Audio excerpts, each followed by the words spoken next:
E aí pessoal, tudo bem? Estou novamente com vocês aqui para seguir trabalhando, com o componente curricular de História. Então tá junto aqui com a galera do 9º ano e sou o professor Alexandre Tardelli. Seguirei aqui trabalhando o caderno do aluno, currículo paulista. Vamos colocá-lo, portanto, em ação. Vamos iniciar aqui a nossa aula 6, tá? Esta aula 6 segue com a unidade temática, que é o nascimento da República no Brasil e os processos históricos até a metade do século XX. E, para isso, nós vamos desenvolver as seguintes habilidades, que é caracterizar e compreender os ciclos da história republicana, identificando particularidades da história local e regional até 1954. E também identificar e discutir o papel do trabalhismo como força política, social e cultural no Brasil, em diferentes escalas, nacional, regional, na cidade e na comunidade. E para desenvolvermos essas habilidades, vamos trabalhar com os seguintes objetos de conhecimento, que é experiências republicanas e práticas autoritárias, as tensões e disputas do mundo contemporâneo, a proclamação da República e os seus primeiros desdobramentos, e o período varguista e suas contradições, a emergência da vida urbana e a segregação espacial, o trabalhismo e o seu protagonismo político. Então, nós vamos iniciar a situação de aprendizagem 3, ao qual nós iremos agora falar um pouquinho sobre a República e Getúlio Vargas. Então, nós estudamos anteriormente o início da Primeira República no Brasil. Nós vimos que essa república ela tinha algumas características que eram a política dos governadores, o coronelismo, a política do café com leite, que caracterizava sempre o revezamento do poder presidencial no Brasil entre as oligarquias paulistas e mineiras, que marcaram, portanto, o início dessa Primeira República no nosso país.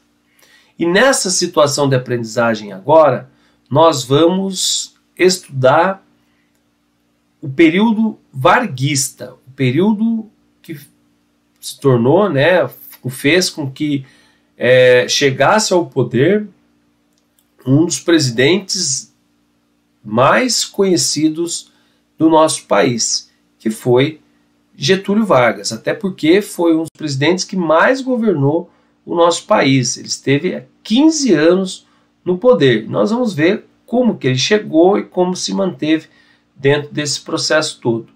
Ok? Então vamos lá? Falar sobre a República e Getúlio Vargas? Muito bem. Bom, para iniciarmos aí, nós vamos inicialmente fazer aquela atividade de sensibilização. Então vocês têm aqui, nós vamos, analise as imagens e responda as questões em seu caderno. Tá? Então nós temos aqui duas imagens. A primeira imagem é de Getúlio Vargas. Então aqui está a imagem de Getúlio. E logo abaixo aqui nós temos uma carteira de trabalho. A partir dessas imagens vocês devem responder a letra A. A primeira imagem mostra o importante personagem da história brasileira. Você já o conhecia? Por que ele é considerado importante? Bom, já dei algumas dicas aí. Letra B. Você sabe dizer qual é a relação entre as duas imagens? Saberia dizer? Qual a hipótese que você levanta para isso? Beleza? Então, é uma primeira atividade para sensibilizar, né, vocês a respeito desse conteúdo e o quanto que vocês sabem, né, sobre esse assunto. Combinado? Então, vocês respondendo aí, eu vou seguindo aqui. É o seguinte agora. 1.2. Leia o texto e responda as questões. Então, o texto tem como título Getúlio Vargas. Então, vamos lá. Entre 1930 e 1945 foi implantada a legislação trabalhista, sindical e previdenciária brasileira, e algumas de suas bases seguem existindo até hoje. A criação do Ministério do Trabalho fora, inclusive, uma das primeiras medidas burocráticas do governo provisório de Getúlio Vargas. O interesse em negociar com a classe trabalhadora se deveu ao fato de as mobilizações das organizações sindicais e políticas da classe operária terem sido consideradas um dos fatores de tensão social que contribuíram com a queda da Primeira República. Getúlio procurou construir sua imagem como protetor dos trabalhadores, realizando cerimônias e investindo nos meios de comunicação que veiculavam propagandas e notícias sobre os feitos de seu governo. A partir de 1939, o 1º de maio passou a ser comemorado no maior estádio do Rio de Janeiro à época, que era o São Januário. Durante o Estado Novo, que pendurou de 1937 até 1946, momento de restrições da liberdade política, essas comemorações reuniam grandes massas de trabalhadores e operários. Vargas iniciava seus discursos com a expressão "trabalhadores do Brasil" e comumente anunciava medidas que favoreceriam a classe trabalhadora. Então esse texto já traz para nós alguns elementos que mostram a diferença da Primeira República, né, e a República instituída, né, que nós tivemos o prosseguimento aí por Getúlio Vargas, tá? Um destaque importante que esse texto nos traz é a ideia, né, que Getúlio Vargas teve de se desvincular da Primeira República, né? Nós vimos quanto a Primeira República ela foi muito excludente, né? Ela excluiu a população da política. Nós tivemos restrições no voto. Além disso, nós tivemos inúmeras tensões, né, sociais, tanto no campo quanto na cidade. E na cidade de São Paulo e na cidade do Rio de Janeiro, onde eram os grandes centros urbanos do país naquele momento, nós tínhamos, principalmente em São Paulo, vários movimentos de trabalhadores que reivindicavam direitos, reivindicavam melhorias nas condições de trabalho e também salário, tá?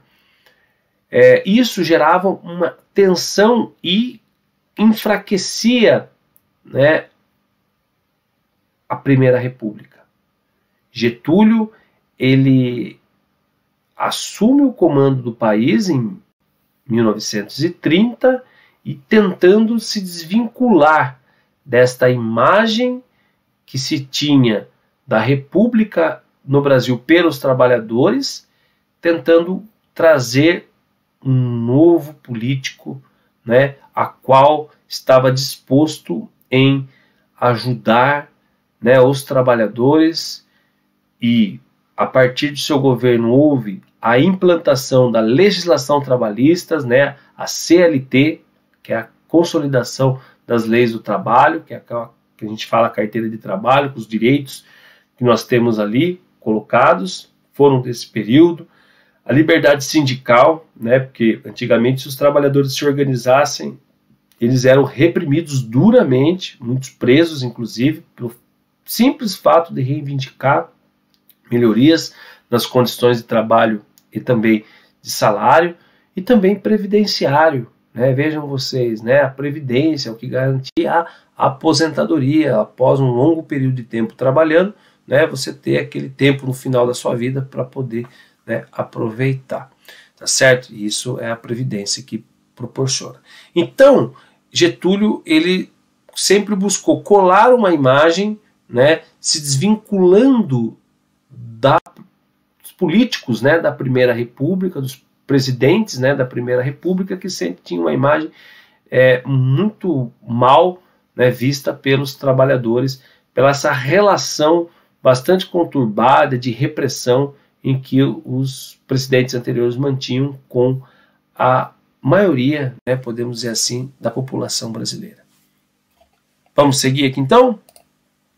Aí vocês têm duas perguntas, que ela diz o seguinte: durante a era Vargas foram criadas uma série de reformas trabalhistas.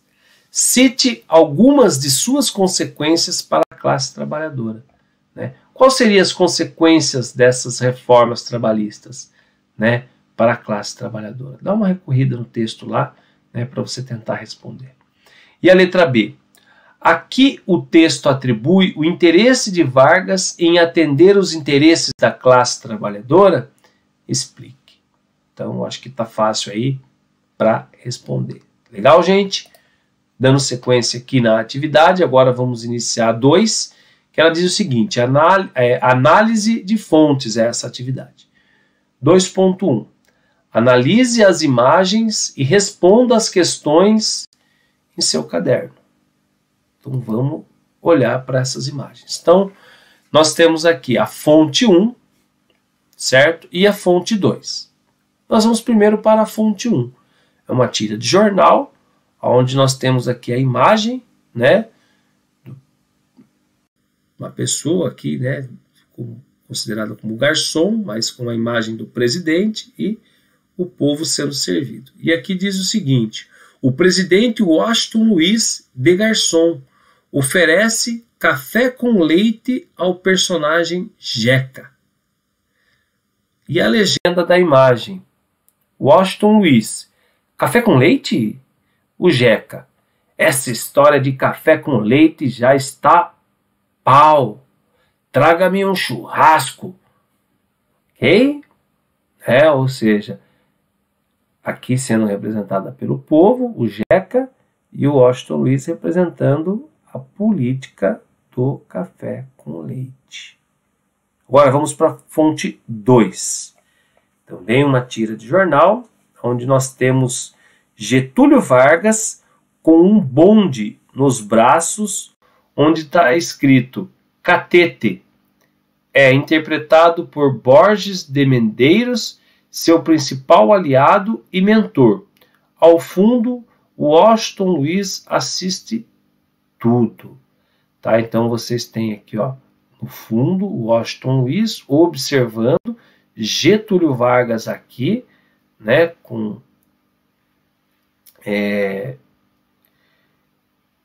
o catete, né, e nós temos aqui a figura de Borges de Medeiros, que era o principal aliado de Getúlio Vargas. E aí nós temos a legenda da imagem: Borges de Medeiros: Getúlio, amigo, recebeste o bonde mineiro?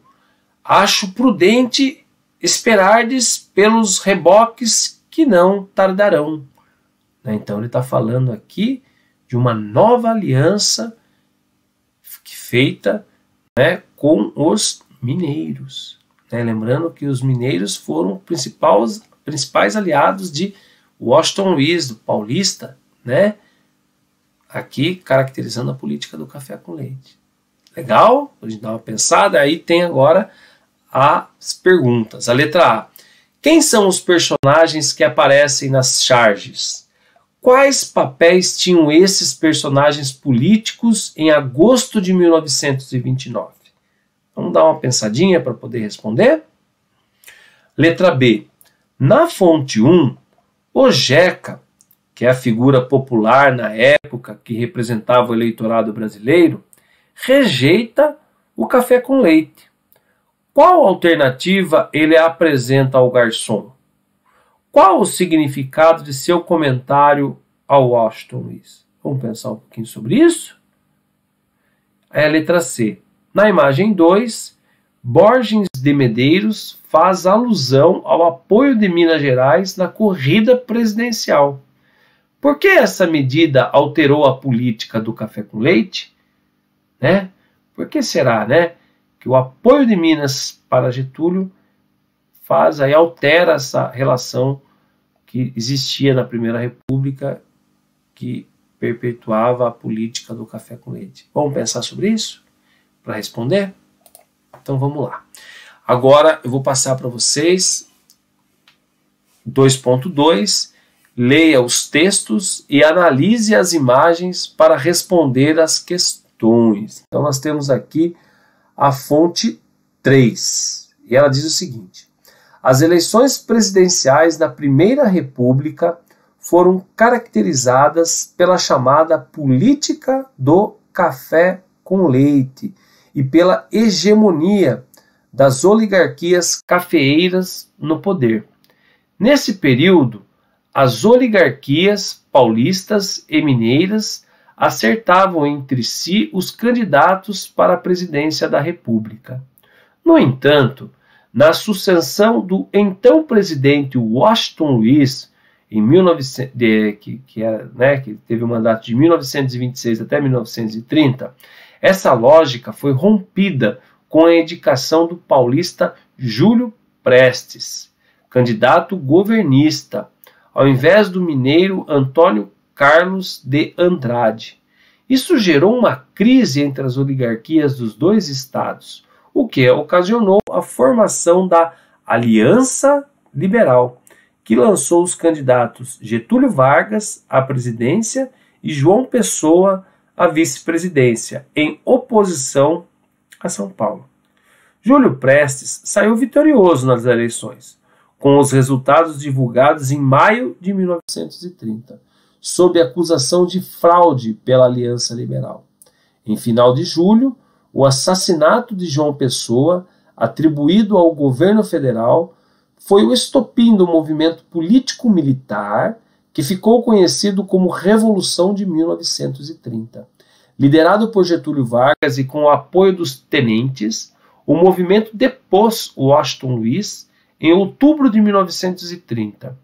Uma junta militar foi formada por 2 generais e um almirante, e em novembro o poder foi transferido a Vargas.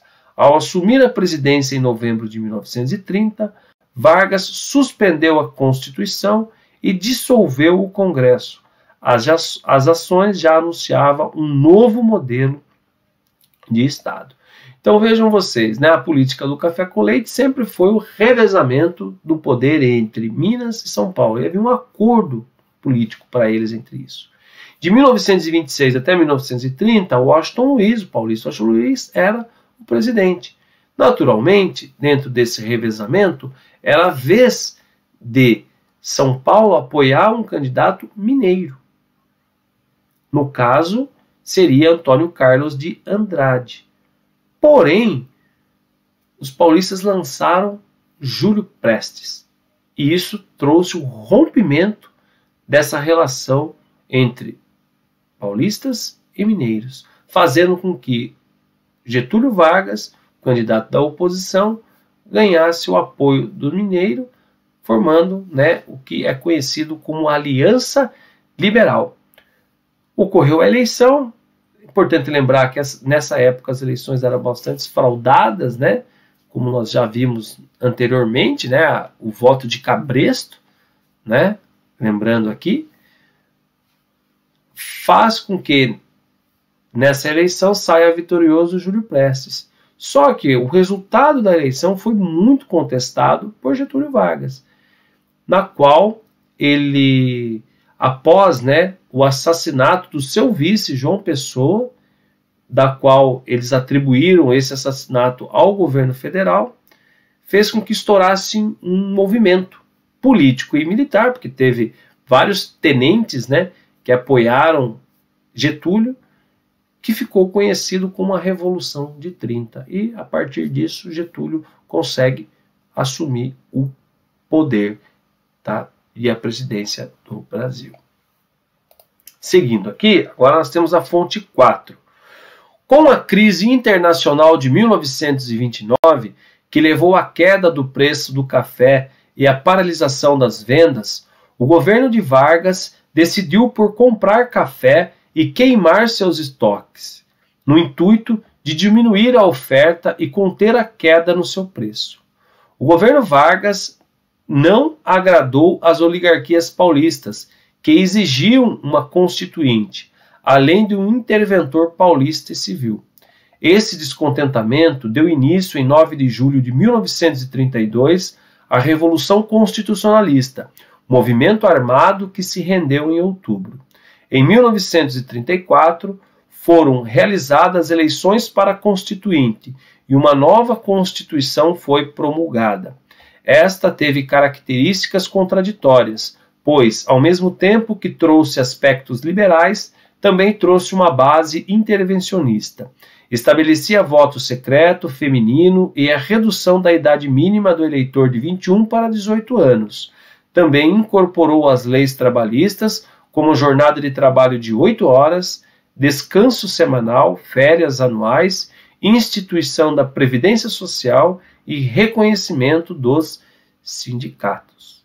Então, é importante aqui a gente entender que no cenário internacional, né, nós vamos ter em 1929 a queda da Bolsa de Valores de Nova York, né, o crash da Bolsa, que vai gerar uma grande crise internacional. Tá?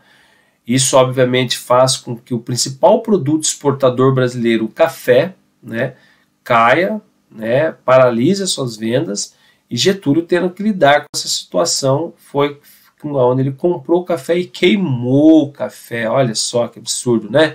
No intuito do quê? De diminuir a oferta para conter o preço. Tá? Bom, em todo caso, isso não agradou os paulistas, né? Tá? E, consequentemente, os paulistas reagiram a Getúlio Vargas, lançando, portanto, um movimento, né, no dia 9 de julho de 1932, por isso que em São Paulo, no dia 9 de julho, é feriado, né, e nos outros estados não é, tá? Porque nós comemoramos esse movimento, tá, que é chamado de Revolução Constitucionalista, que foi um movimento armado que tentava se contrapor e derrubar Getúlio Vargas. Né? Tudo bem?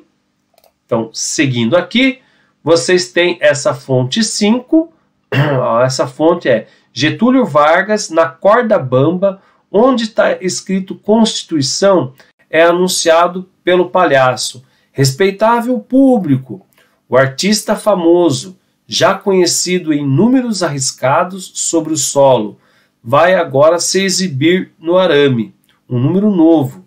Tá? Então, essa é uma charge, né, onde mostra aqui, tá certo?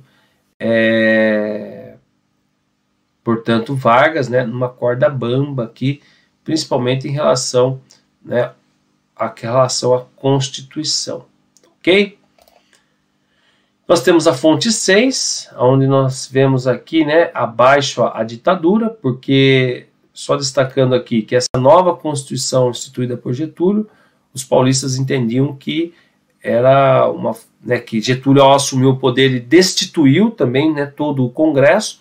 Então isso causou uma revolta também, no sentido de que, pô, ele quer instituir uma ditadura, né, dissolver o Congresso, né, limitar os poderes aí no Brasil, né, o poder legislativo, ampliando o poder do poder executivo. Então isso fez com que os paulistas também falassem, né, que estava iniciando uma ditadura. Então aqui é a propaganda paulista, tá, contra Getúlio Vargas. Então esse cartaz paulista com a figura de um bandeirante gigante, símbolo de São Paulo, segurando o minúsculo Getúlio Vargas em suas mãos com a frase abaixo a ditadura. Então aqui o bandeirante representando os paulistas aqui. Bom, e aí para finalizar, vocês vão responder esses questionamentos aqui. Então a letra A. Ao observar as imagens e ler os textos, o que podemos afirmar sobre o início da Era Vargas? Letra B. Na fonte 5, por que Getúlio Vargas tenta se equilibrar em uma corda? Por que era crítica em relação à Constituição? Letra C. Explique o processo que levou Vargas ao poder, com o tenentismo e o movimento político-militar de 1930.